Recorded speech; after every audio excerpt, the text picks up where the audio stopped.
Hey, what's good, people? This is episode 100. 100 of Sports Debate Tuesday, and I'm going to be rock and rolling with this guy, Timmy B. Buckle up, people. The episode starts right now.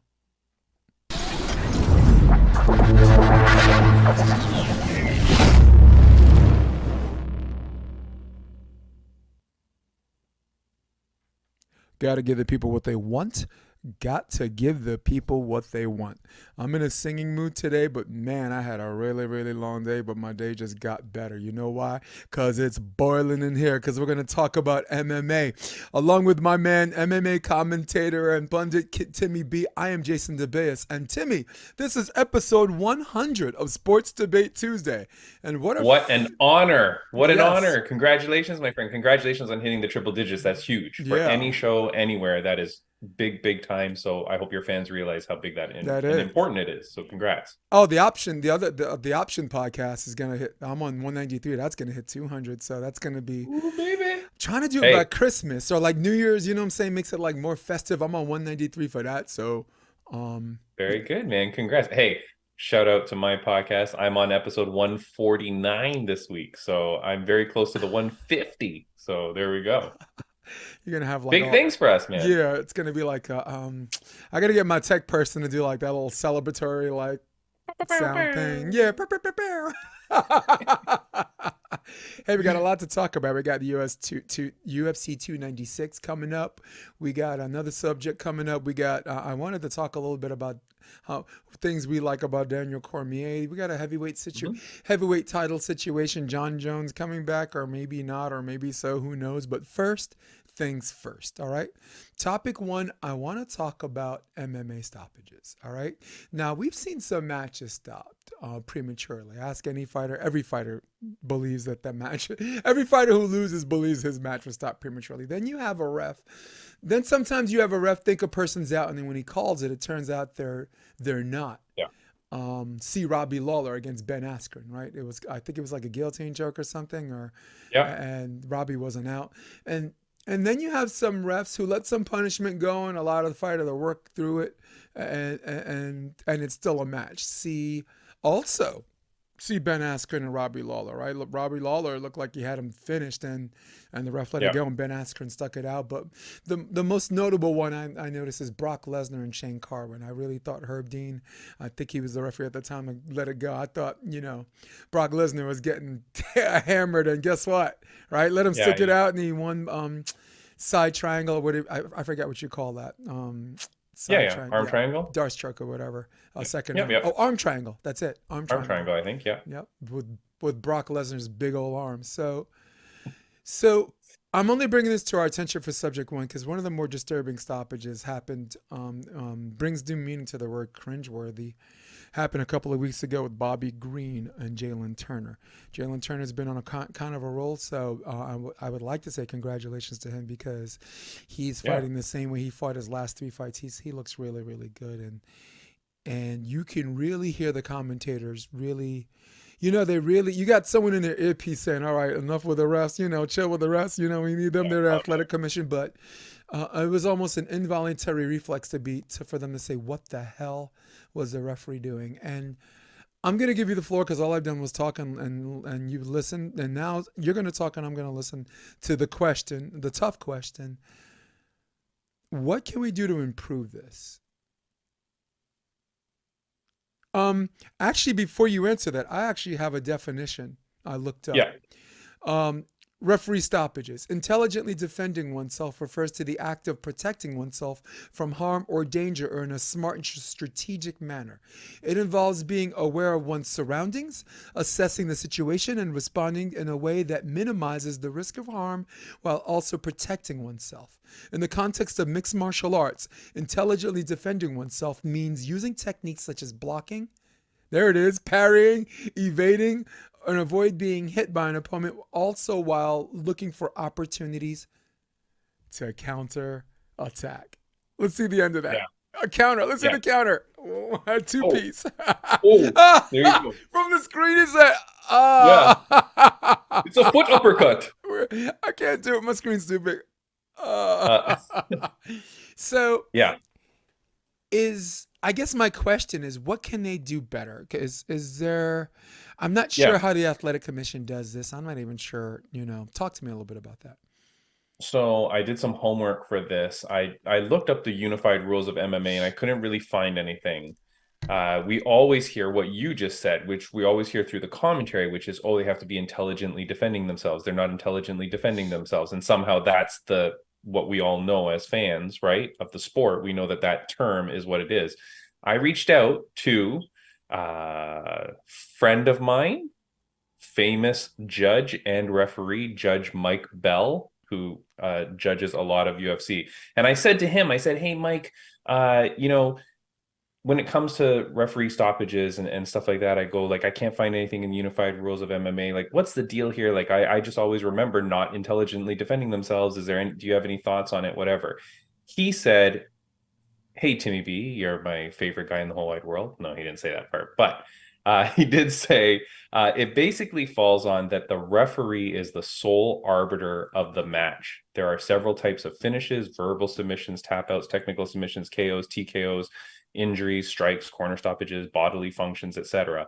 It is the referee's discretion and it has to be trusted. Each scenario is unique and different. I really think it comes down to, like, what we know is that if you're going to be a referee at the highest level, it means you have put in your reps. You start in amateurs and you work your way up. You ref the amateurs, you slowly ref the championship amateurs. Then you start, doing pro fights, but at local scenes. You don't make it to the UFC until you have proven yourself over and over again with reps and reps and reps of reffing. It really just comes down to, like, those guys are the guys that are the most experienced and have seen it and have done it a million times. What happened with Bobby Green? Insane. I mean, dude was on his stomach flat, arms to the side, just taking shot after shot after shot. I don't know what happens. Everybody can have a bad day. I can have a bad day at my job, but it doesn't mean that someone's going to die. It was a really tough one, but the other thing, and then if you saw Matt Brown, one of my favorite dudes of all time, Matt Brown, he was commenting saying, he disagrees with the stoppage. He thinks that referee is crazy. He goes, but I want that referee to ref my fights because I want to die in there. I don't want it to be stopped early. So you have these fighters who, like, look, this is big time. This is their money. This is their career. This is everything. If they had to choose between early stoppage and late stoppage, they're going for the late stoppage every time because they want that chance. So I don't know if that answers the question, if I've gone too long, but that's that. Well, allow me, if I may. I think in conjunction with intelligently defending yourself, if we were just landing from the moon or from Mars onto Earth and read those rules and came in here not knowing anything about Bobby Green's threshold for pain or this or that, he was not intelligently defending himself. And he took way too much damage. And I think the consensus, and I don't mean to go on a bandwagon fallacy on this, but assuming a premise is popular, it's correct. That's not always the case. But with that being said, everyone that's saying the same thing I'm saying right now is correct, but in accordance to the rules. Now let's go a little bit more with a fine tooth comb, right? We know that intelligently defending yourself and the referee stoppages is not exactly a one size fits all, and that's where the more qualified referees who referee a lot of matches and have refereed other the same fighters' matches on a consistent basis. You will have referees go inside their locker room and say, "Hey, this is what I might consider a stoppage. I know you have a reputation for having your hands out. I'm gonna give you a one, and in the locker room I might take a point. Please, Right. use your weapons wisely. Stuff like that. So, and it was the reason why we saw Shane Brock take a little bit of a beating because maybe That's right. Herb Yeah. saw something we didn't, and it's the reason why we saw Ben Askren. He's got a pretty thick threshold for pain as well. And we saw him take a beating, and the ref allowed him to come back on that. Now, Robbie Lawler not being out, that's just an honest mistake. He looked like I thought he was out.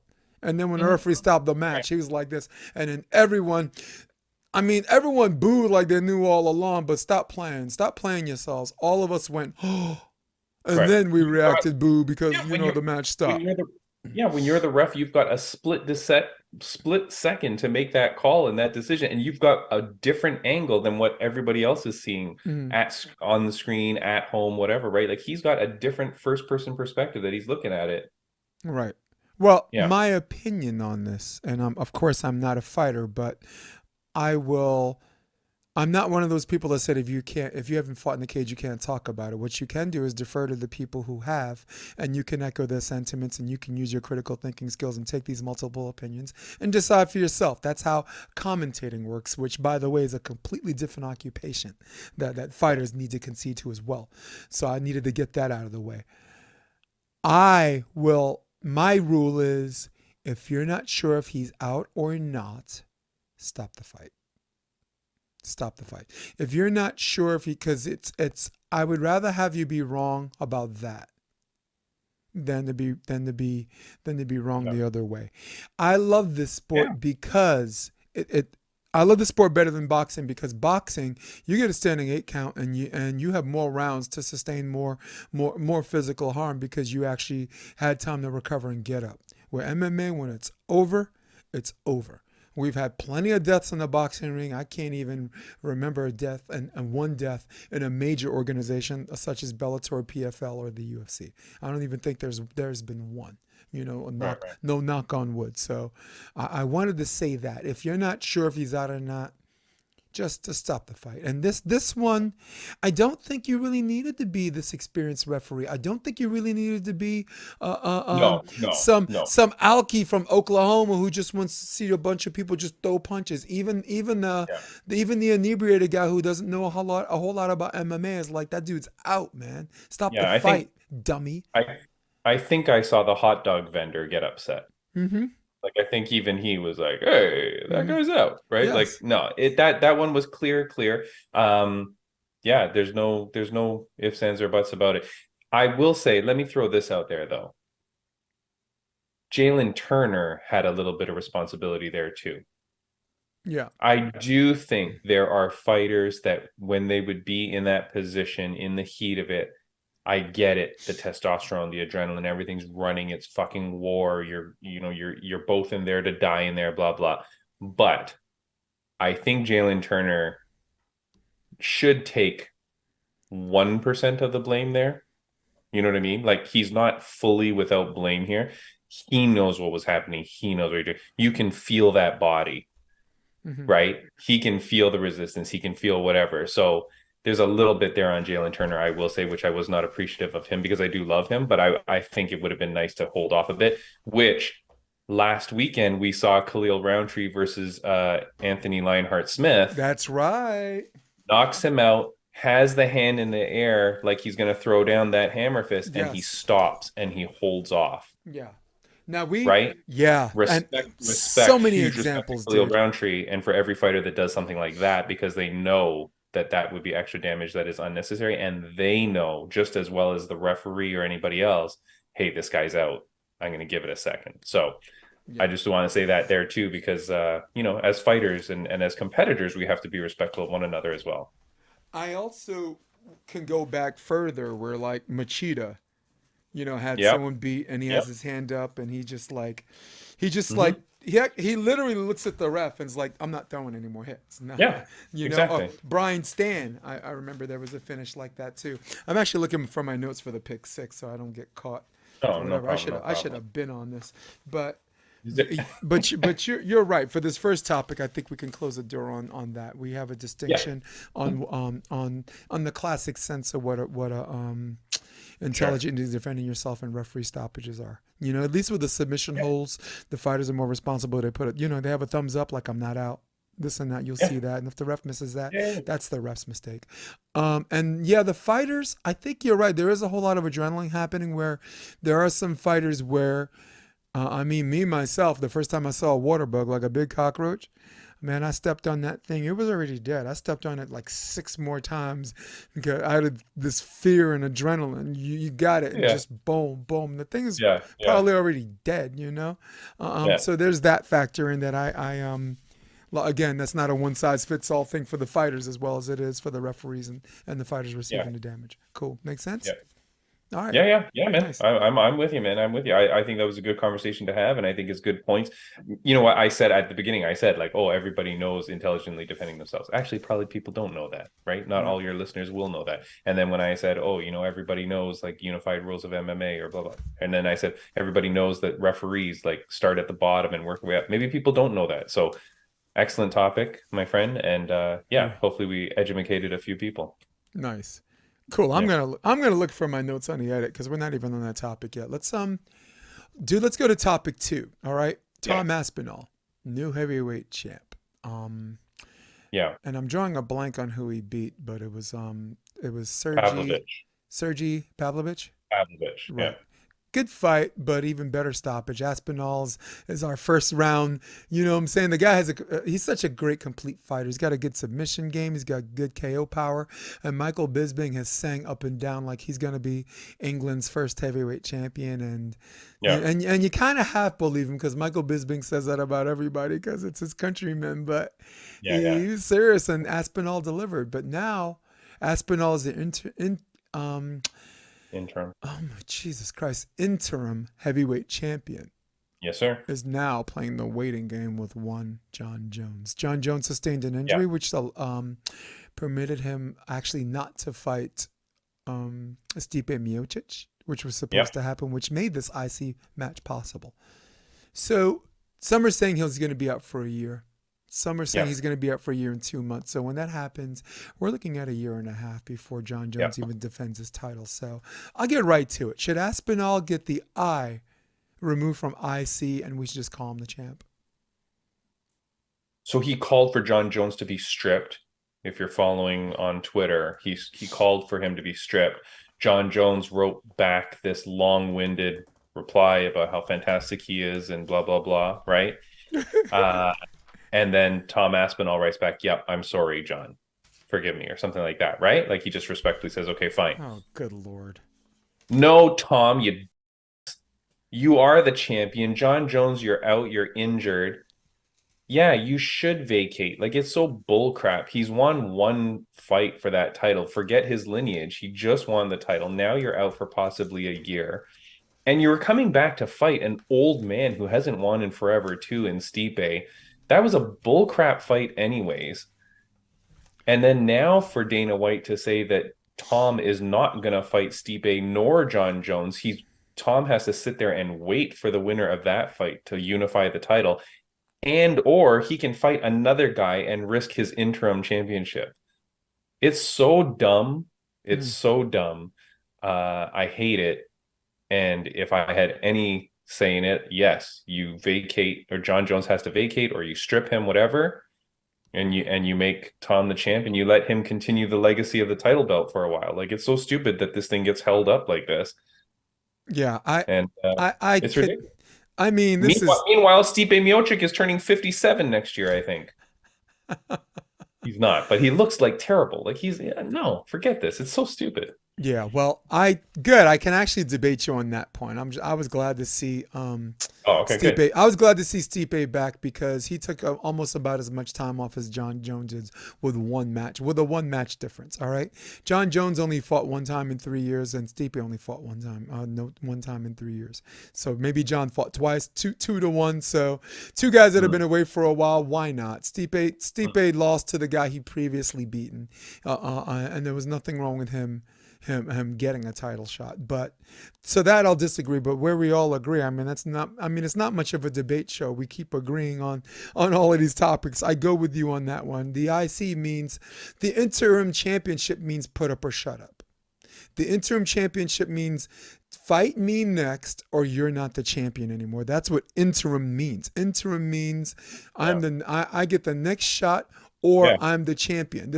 Interim doesn't mean I get the next shot and I wait around. That's a made up rule and I know it, you know it. Interim means you have to fight me or bugger off. That's what interim means. And my proposal is Aspinall signs for a heavyweight match, and once they sign that contract, he goes in as the heavyweight champion. The next match he decides to pick, he should go in as the heavyweight champion unless it's against the heavyweight champion.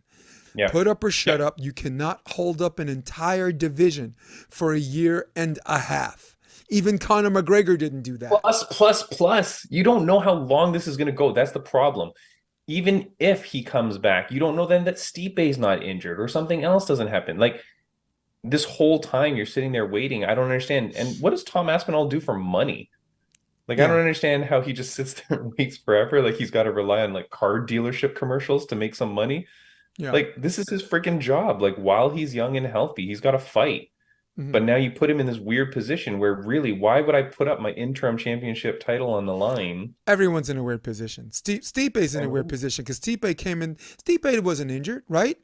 He was ready to fight at the Garden. I I, don't know. I, Is I he? actually say, here's the thing: Stipe only wants to fight Jones. So if Stipe only wants to fight Jones, he's out. He's out. He's out. Because here's the deal. Because Stipe hasn't fought since 2021 when he lost. He hasn't beaten a true heavyweight since 2018 when he beat Ngannou, because the two wins against Daniel Cormier, I call bogus on that because Daniel Cormier is a light heavyweight in my mind. So he like that guy is coming back Who for a also beat money. Derek Lewis, though. So I mean, But that was no, but that was in no, I mean Daniel Cormier had beaten Derek yeah, Lewis, so he was a yes, defending heavyweight champ. yeah, I get it, but still, I'm just saying Stipe is coming back for one fight only for money to fight John Jones. He does not give a crap about winning that fight. That's my Then take he's on this. out. He's coming back for money and then booting out of there. Then he's I out. don't I don't think he thinks he's going to win that fight. I don't think he probably even cares to win that fight because after that, boom, dude is see you later. He's not in this, I man. agree You with see you. that dude up. Absent for 3 years, he was handed a championship opportunity on a silver platter. All right. Now, Yeah. if they You know what? offer him this, Because UFC wants to feed him to Jones. UFC wants Stipe to give up his greatest of all time heavyweight title to John Jones by just feeding him that win so Jones can claim that title now. It's yeah, it's it's so BS, man. You got to see beyond that. You never see Stipe anywhere. You never see him in any Instagram video training with anybody, nothing. Like you never see this dude. dude's a Every, firefighter, man. He's fighting fires. but and all respect to him for that. But all I'm saying is he's not on the scene. He's nowhere to be seen for the last whatever. Right. He's going to show up. He's going to get murdered. He's going to take his millions of dollars and walk off. And he's going to be laughing at all of us who sat there Straight and to the waited. bank. Straight to the bank. Yeah, which includes me because I was a big when he was fighting, I was a big Stipe fan. I really, Yeah, really of course. I mean, I really, really liked, and it takes a lot to get to the heavyweight title without getting right. You're one punch away from having a winning streak snap. So this one gets to the title on the 5-match win streak, and then defends his title 3 times. That's something. That's something. Yeah. But what else is something? Getting in the mix or getting out. Like, to me, if the UFC is nice enough to offer him a bone, he shouldn't care if it tastes good, right? If Yeah. if they offer him the fight against Aspinall, take it. If he doesn't take it, him and Jones can go right off into the sunset. I don't care. It's a new era, the Aspinall era, and all you're doing is taking away shine from this absolutely deserving new face in a hemorrhaging heavyweight division. Yeah. Yep. John Jones, first fight back, beat the champ. It's a hemorrhaging division. Just like the middleweights. Well, middleweight division, Michael Bisping just held that up. There were some savages in that division, and he came in last minute and is like, I'm gonna hold this title for a year and a half. I'm gonna fight a 47-year-old who actually beat me, and then finally get beat by a Canadian from a different weight division. That dude held up. That was a year and a half, and we don't want that again. Come on. No. Yeah. But hold on. To be fair, the Henderson fight was a fans pick fight. It wasn't a rankings fight, but it was a fight that we wanted to see For the belt. whatever. Yeah. I know. Yeah, I know. Big fights. I get it. Yeah, that's their excuse for everything. Meritocracy be damned in combat sports. Yeah, and also if you think about it, it was a way that the UFC was like, well, hold on, this is kind of a win-win because we either get Bisping to defend his title and or get a win over a guy that he's lost to, and then now we set up a trilogy fight potentially. Or Dan Henderson wins the title, who had never held the UFC gold, I don't think. God. No, And never. Never. and that would have been very cool for them to have like a former Pride champion now be the Yeah. UFC champion, blah blah blah. So I that match made sense in a certain way.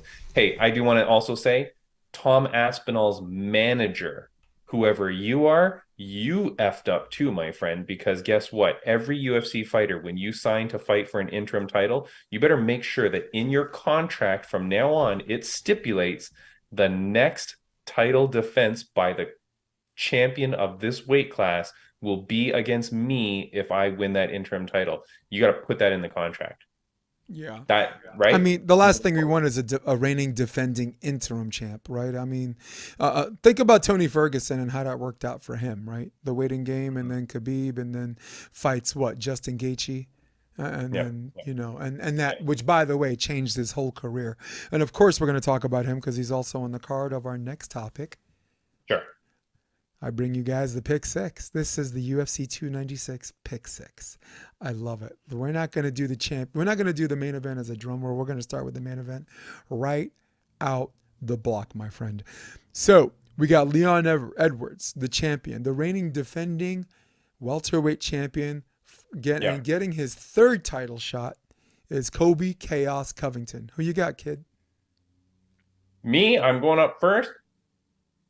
Stand up and sing the American national anthem, my friend, because Donald Trump is going to be going into that octagon. And he's going to be putting the belt around Colby Covington. Colby Covington was at press conference today as we're speaking. He confirmed it that Donald Trump has been confirmed to be in attendance. He's already told Dana that when he wins the title, Donald Trump will be putting the belt around him. I made a meme about that 2-3 months ago saying if that does not happen, I will riot. And it is about to come true in just a few days. Colby Covington is going to win that belt. It is going to be glorious.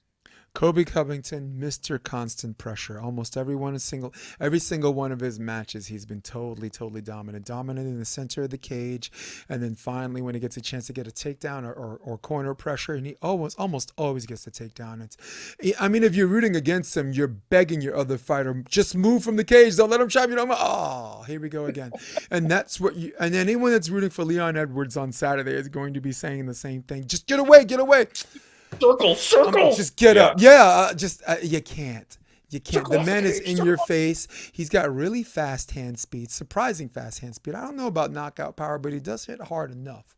And he's got a great 1-2. He's got a great stiff jab, and he changes levels on this, not fast paced, but quick, like a twitch quickness that makes him one of the most dominating fighters, out there. I mean, him and Kamaru Usman had this unofficial handshake to go for no takedown attempts, but I wouldn't doubt he would have competed against Kamaru even better that first time if he went for one. He's going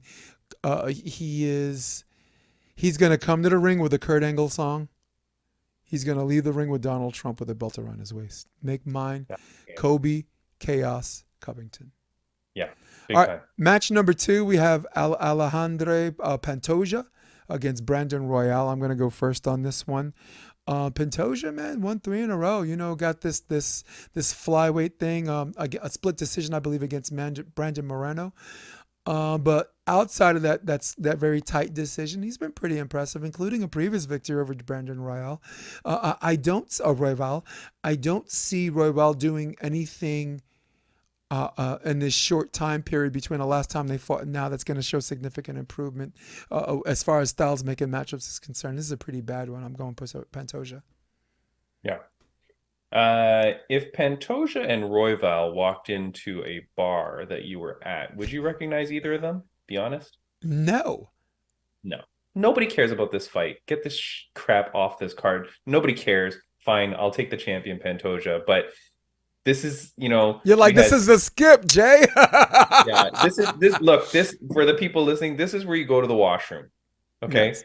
During the card. This is the fight that you go to the washroom during, because nobody's going to care. Odds are this is going to go all 5 rounds because it's a flyweight fight. They're going to go to a decision. We just sat through prior to Pantoja winning the belt, we had 17 fights between Figgy and Moreno. This division is weak right now. It's a little bit odd. I don't think there's any hype for this fight. That's all I'm saying. But if I have to pick, I will take. You know what? Just to be different, I will take Royval so that you and I can be different. Cause I'd rather be Royval. All right, come on. We spent way too much time on that one, and Yeah, I sorry. don't like calling it a "who cares" division, cause I know, but there was a this time I fight did is care. Do you remember when Benavidez was there? Do you remember when Cejudo was there? Do you remember when Mighty Mouse was there? When yeah, everyone else was unimpressed with that division, I'm like, you guys suck for not giving them the recognition they deserve. it's And now I got no argument. I it's got the zero fighters though. argument. It's the fighters. It's the fighters. They're not selling themselves. The Hmm. fighters are not selling themselves. The UFC is not investing the time to sell these guys as characters to us. Hmm. Maybe I because mean, both these, Figueiredo and Moreno was a nice trilogy. They were quadruple C. sure, I yeah, really like that. But other than that, I haven't seen I haven't yeah, been galvanized for a fight since DJ. I yeah, really yeah. liked watching DJ But because yeah, he it's did it not the all. fighters. The fighters are amazing. It's Hmm. just we don't know them and we don't Yeah. necessarily care. So I guess shame on the UFC. And again, this is and I mean, with our time, with our hard stop, this is entirely too long. We Yeah, needed to okay, talk all right, about all right, this all right. one. Yeah, yeah. All right. All right, so we go Next to fight. match three. We go Shavik Rachmanov. I always confuse the name Rachmaninoff, like the composer, with Stephen Thompson. You go first on this. Wonder Boy or Shabbat? Uh, Geez Louise, this is such a toss-up. I would love to see Stephen Wonderboy Thompson win because of obviously Shavkat is 17 and 0. I'm gonna go. I'm gonna go Wonderboy just because at some point everybody loses their O, and Thompson might point fight him to death. You know, he might keep his distance, use his sidekicks, and keep him at distance. I don't know. I'll go with the 40-year-old Wonder Boy. I'm gonna go Rachmaninoff. And please say his first name for me. Shavkat.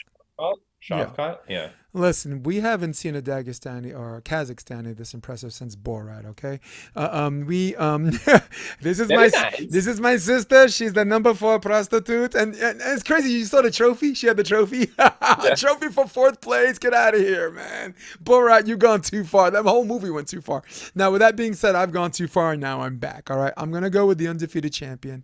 All of his matches were stoppages. I think we have 8 knockouts, 9 submissions. I'll double check that later. And if this even goes to a decision, the most disappointed person will be Rachmaninoff. I think Stephen Thompson has been through decisions. He's been through wins and losses, and I think Shabkat would rather lose this match than have it go to a decision. I expect him to go for it. Expect him to get caught with some counters, but I also expect him to rely on superior wrestling, and Yeah. get a finish via ground and pound. I'm going Rachmaninoff. Yeah. Match number I mean, 4. obviously you are right. I'm just doing it because I knew you were going to pick the smart pick. So I'm Yeah, just saying, yeah. he's just on his way up. But look, I mean, if I had to pick who I love more, I'm gonna go Wonder Boy. Yeah. Yeah. He's the Yeah. brother-in-law of Chris Weidman. You know, I'm a New Yorker, so we love us some Stephen Thompson. Hmm. Um, we're going to the lightweight division. We have Tony Ferguson, who's been on a ridiculous losing streak, and on his way up is Paddy Pimblett. So I'm going to go first on this one. I remember Paddy Pimblett addressing the media and was saying he really didn't want this match. It does nothing for his career. Oh, what the heck this, what the heck that. And he is going to be in for a big surprise. I think Tony submits him. I think Tony has very, very good slips. And Tony's been I have zero evidence to support this because if you look at how historically inaccurate I could be based on his last few matches, if you look real close and if you watch this and not just be a net result person, the 2 of those fights he was actually winning.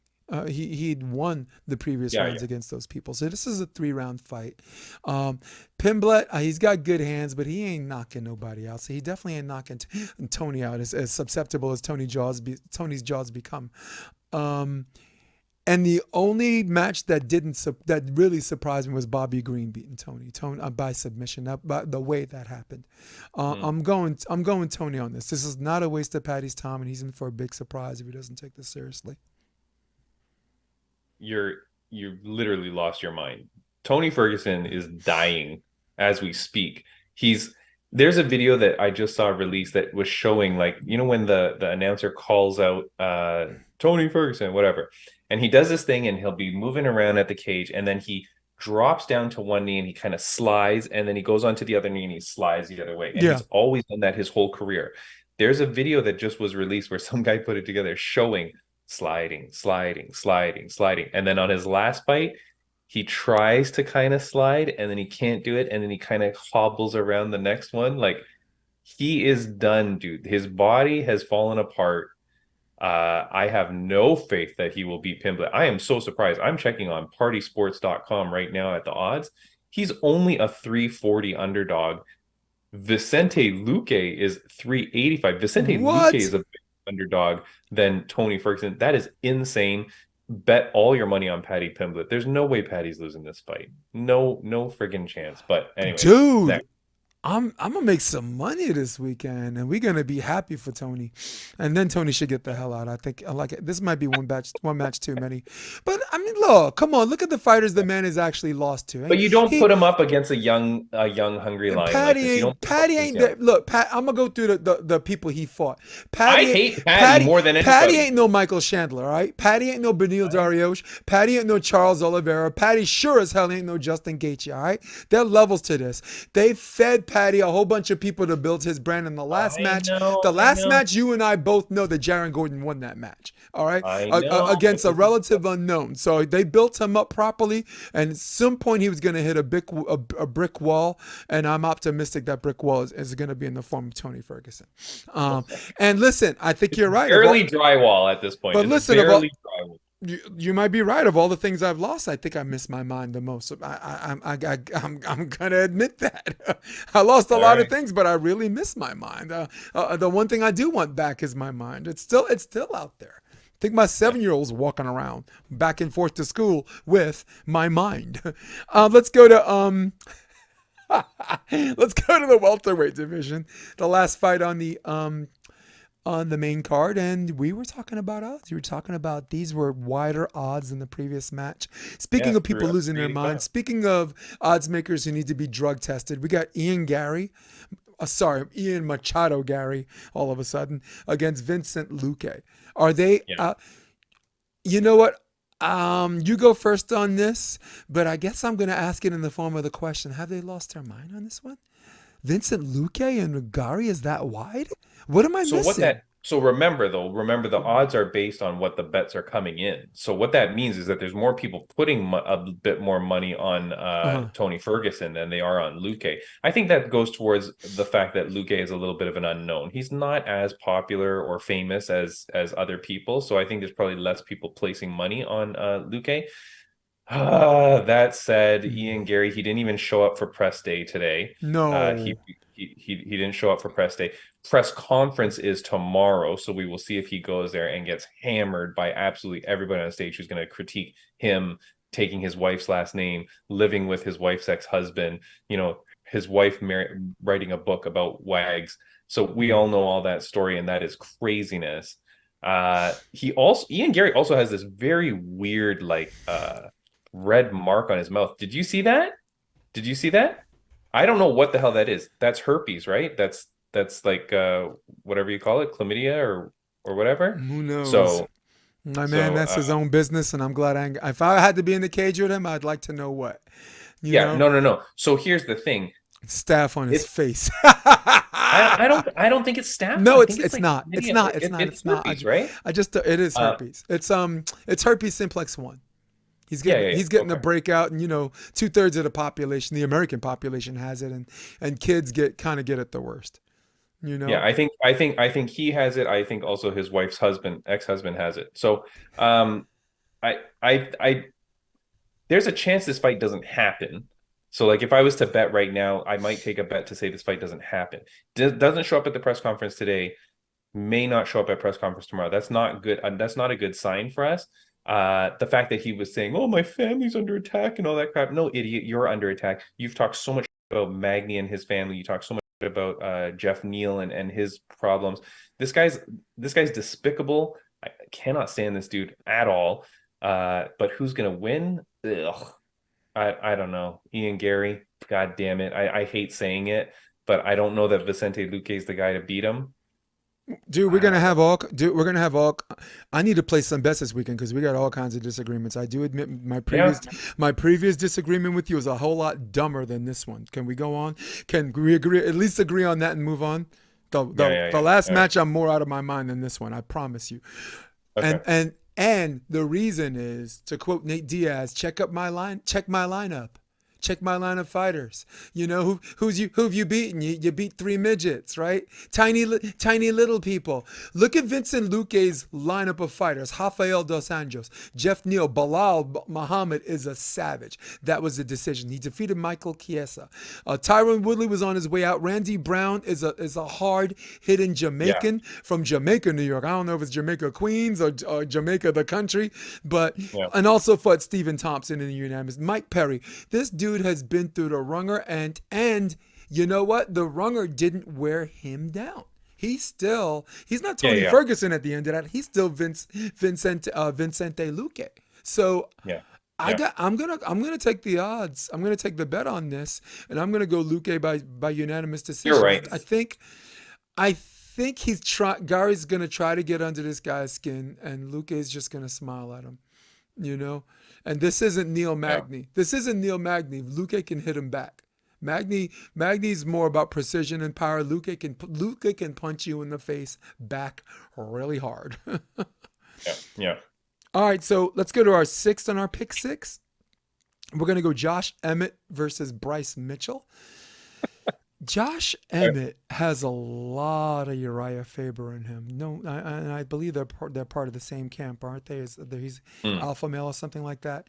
Hmm. He has these bursts on his wrestling, his striking, his control, and then when he comes after you he has his second win to finish, and he has a lot of California Kid in him. So he's like California Kid 2.0, slightly bigger. I know he had bad match against Rodriguez and Toporius, is always a problem. But I don't forget that match against Calvin Cater, Hmm. Daniel Ige. He's done some really really good things, and this one's gonna be tight. In fact, I didn't even come into this match with a decision because Bryce Mitchell is a super sub, and um, I like Bryce Mitchell's political message. Hmm. I mean, he leans right, but he doesn't care. He just wants everyone to be happy. Uh, um, Yep. I like that he's down with that not ready stuff and is ready to go. Edson Barbosa, I think, might have been a last minute one too, right? So, and they both lost to Taporia, so that's not a really good sample size. They both beat Ige. I'm just gonna decide right now. I'm gonna go Josh Emmett on this. Yeah, I'm gonna go Josh Emmett too. I love Bryce Mitchell. I do feel though a little bit of his shine has started to fade. I feel like the political stuff that he talks about and all that, I feel like that might be taking over a little bit. And I feel like at some point being a part of these monster gyms is a very beneficial thing. And I think, with Emmett being at Team Alpha Male and how strong that group has always been consistently, and the type of game plan that Josh Emmett has, I think he'll be ready for Bryce Mitchell. Yeah. And I am very surprised to be looking at the odds, and Emmett is a 285 underdog. So that's, good odds to take. And I think I'll go with Josh Emmett on this one as well. Yeah, and am I wrong? Doesn't he look like Uriah Faber from the WEC? He's just Emmett. It's just bursty and just He's bald, yeah.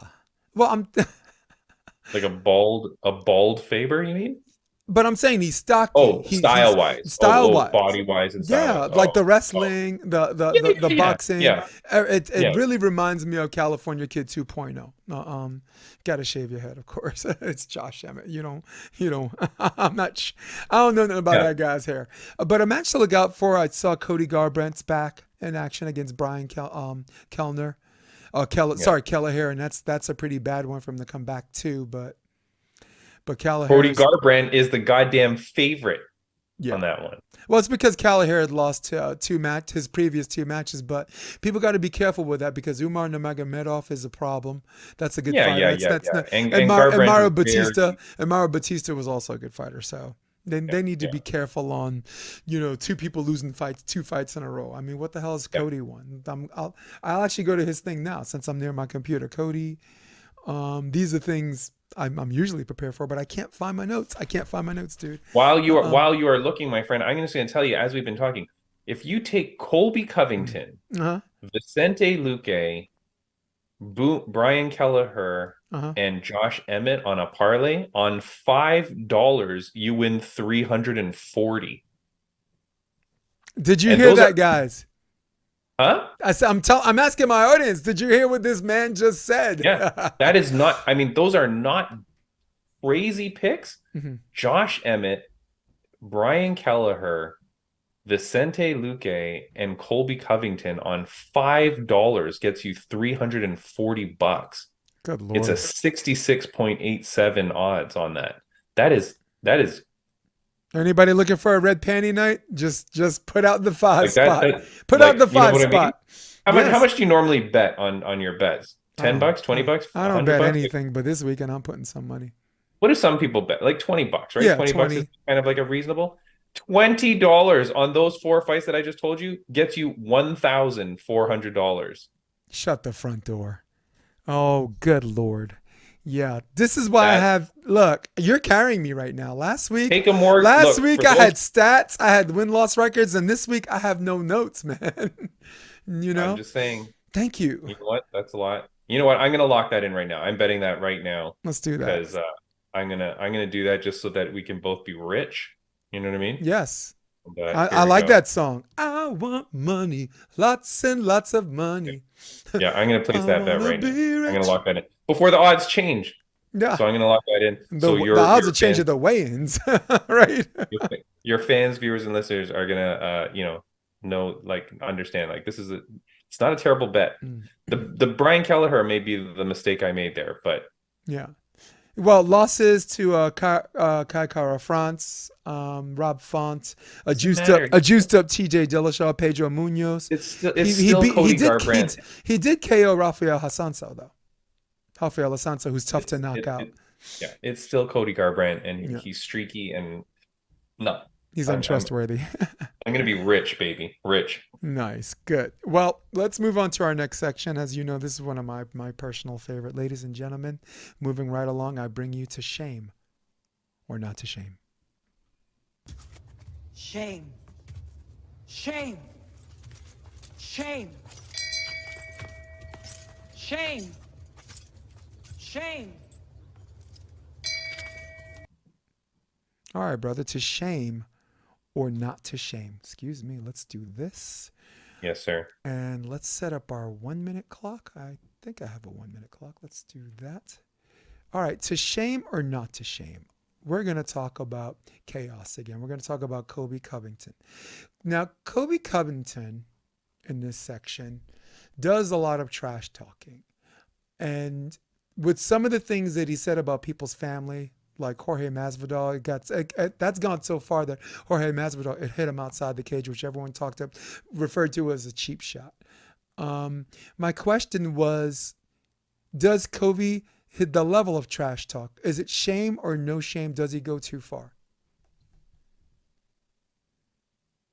You're up. Am I going now? Mm-hmm. Geez Louise. Okay, the notes that you sent me said it was going to be a different thing for shame or no shame, so I'm not necessarily prepared for this. I don't know, man. I'm going to say that it is no shame for this. I think that Colby essentially is playing a character, and I feel like we all know that, and so therefore I'm okay with the things he says. When other people say things, they could say the exact same thing, but when they're saying it and you feel like it's truly them, it's a little bit different. Do I think you should attack family? No, but I don't know that he said anything too crazy in all reality. And because it's a character, I feel like I give him a pass on it. I don't know if that's weird, but it's a lot different if someone like John Jones or someone said it. But when Colby says it, I take it with a grain of salt, and so I'm okay with it. No shame. Yeah. You know what? resetting our clock here. I gotta get no. I might start this whole minute with no shame and then go to shame. All right. I say no shame because at some point he was a wrestler, and I know how Dana feels about decision machines, and he did what he had to do to save his career. He had to go out there, and his squeaky wheel gets the grease, and very much like Chael Sonnen, some of the best, the fighters who the fans are most excited to watch. Oddly enough, the last 10 years were wrestlers, right? George St. Pierre was a wrestler. Chael Sonnen was a wrestler, and these are the people whose styles are supposed to be boring. So they did what they had to do, and you know what? This man did what he had to do. With that being said, there's a difference between trash talk where might is right settles it and trash talk where it goes beyond that, right? Like, if he said something about my wife, I know he can beat me in a cage, and that doesn't make it right for him to do that. I'm going to take a baseball bat to his knees because there's some things that go beyond let's settle it in the cage. You know what I'm saying? I'm not going to have someone haze me and pick on me, and just because he's stronger and can beat me in a fight, that makes that acceptable. There's some things that are not acceptable, and you know what? And if I can't two-piece him with the knuckles, he gonna get aluminum. So I'm mixed on that. He did what he had to do to save his career, and Masvidal. I really have less of a problem because these are things that if Masvidal had that ammunition, he would do the same thing. Yeah. I'd have to go back and re-listen to all the things that he said to really like break down exactly which ones were offside or not. Mm-hmm.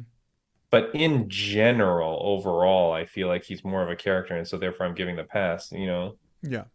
It's a tough one. I did change our shame not to shame, right? We the original shame was on Bobby Green, right? The late stoppage. Yeah, the late stoppage. Yeah. We could just go 5 seconds on that. We can both go. No. Well, we already talked about Bobby Green, so yeah. No, we're good. Yeah. All right, cool. We already said what we thought, but yeah, no, the Colby thing. I don't know. He's also like, I mean, the thing that started off was the Brazil, you dirty animals thing. Filthy animals, yeah. And then he apologized to filthy animals. Yeah. I mean, I also feel like when you're, I don't know. Yeah. He stole it from Chael. Chael said, look, this is not a, Yeah. He said, This is not a bowing culture. If you bow to someone in Brazil, they hit you over the head and take your wallet, right? And then when he says you got called out, they heard what you said on the internet. He's like, I didn't know they had internet. I swear. You know, so it's one of those things where he knew he had to double down. But because he delivers it with a little bit of sarcasm and a little bit of wit, Chael can say the exact same things that Colby is saying, and we're like, ha ha ha ha. When Chael says it, it's funny. But when Colby does it, but that's also because Colby wasn't that character yet. And I think that's what's weighing on me. It's like at the time when he was saying those things, I'm like, I don't like this guy. I don't like this guy. But the more and more we see it, the more and more you see that it's a character, the more and more I hear from people that train with him that he's a great guy, that he like takes care of the kids in the kids class, and that he blah, blah, blah. The more and more I hear about that, I'm like, oh, okay, so this is a character. We're seeing it develop. We're seeing it play out. That's why I feel like I'm okay with it. Yeah, I'm totally okay with you on that too. Okay, I'm just trying to cue right along. I might have to edit the hell out of this on all kinds of skips, man. I thought I was ready for this, man. I swear to God, I thought I was ready for this. So we're going on to our next section, moving right along. And ladies and gentlemen, I bring you Quick Question.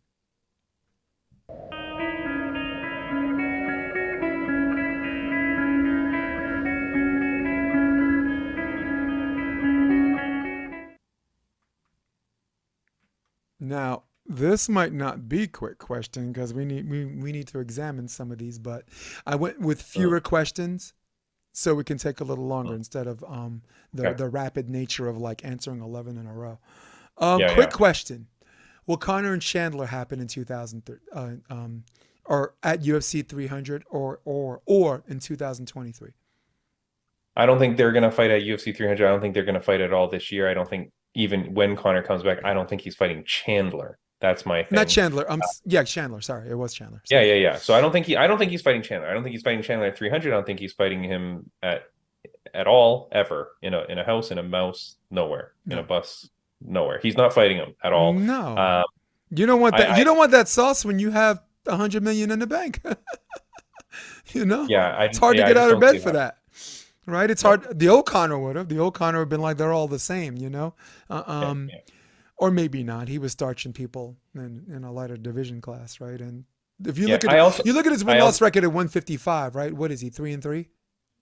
I also think that I reached out to DSFI, which is Drug Free Sport International. Sorry, Right. DFSI. Yeah. I reached out to them to come on my podcast to talk about like what the program is, what they do. If they didn't want to talk about UFC specifically, I said, hey, just talk about what you do in general, how you are different than USADA, blah blah blah. Haven't heard anything back from them yet, but I hope that I do in the new year. I think it's going to be a big deal as to what happens with DFSI and what that means because we don't know whether there's a 6-month pool. We don't know what their drug testing is. We don't know anything like that. Look at Connor, people. Connor is big. He's a big boy. There's a bunch of suspicious things that could happen to make you that big and puffy, right? I think that there's problems there, and that I don't think he fights. I just don't think he does. I think there's always going to be a reason that he won't fight. But guaranteed, this is the question. No, he will not fight Chandler. That's for Right. sure. I agree. And by the way, Connor has only won one fight in 155. That was against Eddie Alvarez. He's only won. Sure. He's lost to Poirier twice. He's lost to Khabib, and the fight with Diaz was a split at 170. And the second fight I thought was a draw. So I'm not trying. I sound like I'm pouring out the haterade, but I'm just trying to be real, guys. Quick question. That was quick, right? Quick question: should Mike Perry fight Masvidal bare knuckle? That'd be. I go yes. That'd be fun. Are you kidding? And the fans would love it. Yeah, should he? Yes. Should he fight Connor? Yes. The problem is Masvidal is under contract. Masvidal and Perry. Mike Perry. No, I know. Okay. I'm saying should Perry fight Masvidal? Yes. Should Perry fight Connor? Yes. But the problem is both these guys are under contract. It's never going to happen. Period. Yeah. We're like next. Quick question. Favorite Miesha Tate moment? I'll go really, really quick. Short answer. I'll say every moment that she was on The Ultimate Fighter. I really got to see a really cool side of her.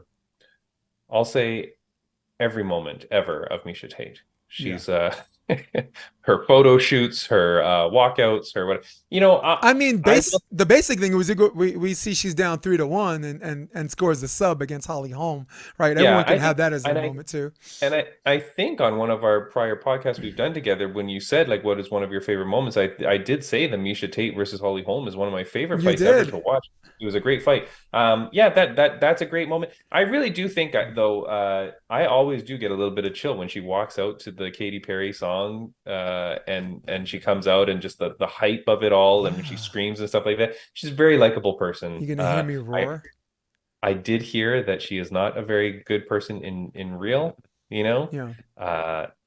But she portrays a good person, and I like her. Any moment. You want to find out who someone real is. You find out who their boyfriend was if they're still with him and who they're with now, right? I think she probably wasn't, and it probably had a lot to do with her relationship that she wasn't talking about that made her antsy.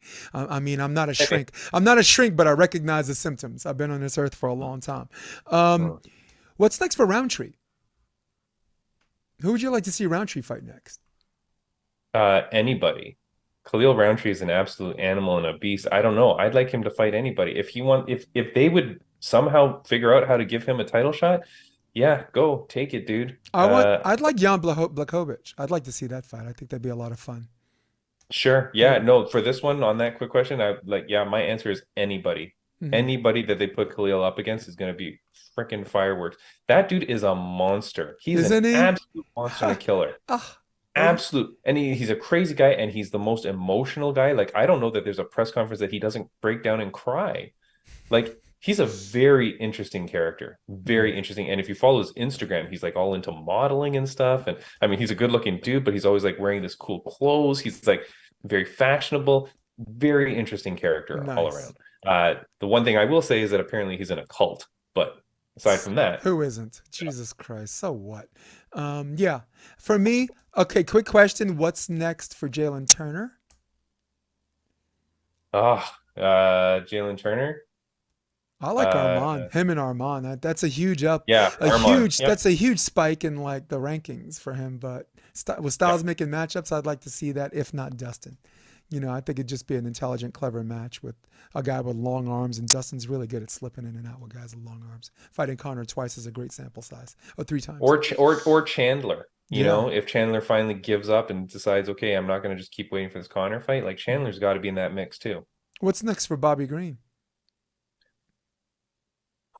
Bobby Green, I'd like to see him. I want to see him fight another striker. That's for sure. I don't want, he got out of some tough tough fights with some grapplers and, starch Grant Dawson and whatnot. But I want to see him get another striker fight. I would like to see him fight Patty, to be honest. Yeah, I I think think for me, I think if Dan Hooker's still around, I'd love to see that one. Oh my, yeah, that one that'd be too. pretty Sure. Yep. cool. That's right. No, that's a great call. Yep. Mhm. And okay, that's the end of quick question, and we have our segment of before we go. I wanted to talk about a really classy dude. I wanted to talk about a really cool guy, Louisiana's own Daniel Cormier. Daniel Cormier, college level wrestler, elite Division I wrestler who, first time I actually saw him, I had to go back in time because the first time I saw him was in Strikeforce. He was a super sub for the tournament for the heavyweight, the Grand Prix thing.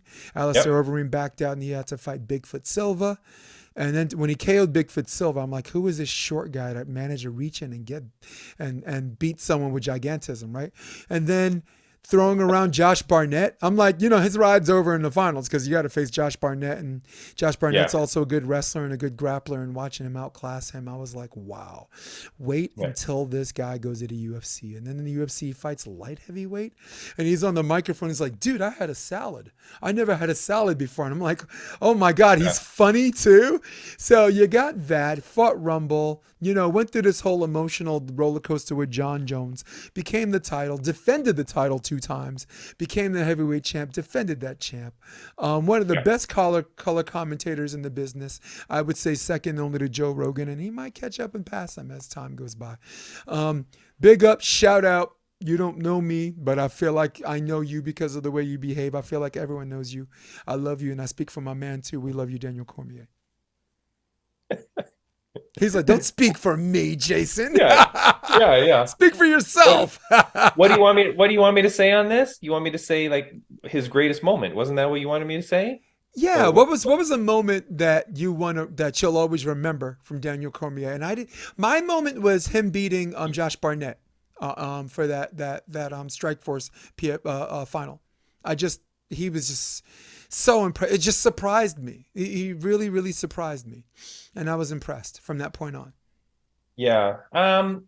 His fighting obviously is fantastic. I do think that it's really weird. This is gonna be so stupid. But one of the one moments that sticks out to me is when he went backstage after Sean O'Malley fought Chris Moutinho, who was that guy that came in on short notice that took like 8,000 shots and had the green hair, that young kid. Oh, okay. The dude is out on his feet, man.